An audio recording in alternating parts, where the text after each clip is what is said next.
নিশ্চিত করা না যায় তাহলে এটা একটা সাধারণ কাগজে পরিণত হবে, এটার কোনো মূল্য থাকবে না। জুলাই আন্দোলনে 2000-এর উপরে লোক শহীদ হয়েছে, 30,000-এর উপরে লোক আহত হয়েছে, 60 জন শিশু এই আন্দোলনে নিহত হয়েছে।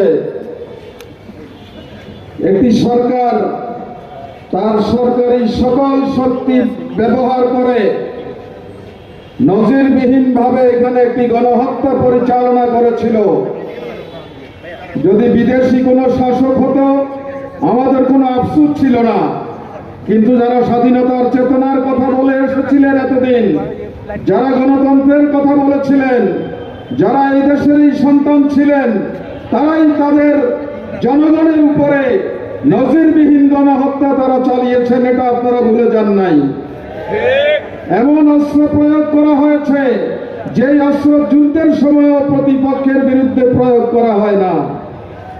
এই ধরনের একটি কালো অধ্যায় আমরা অতিক্রম করে আজকে এই জায়গায় এসেছি। কিন্তু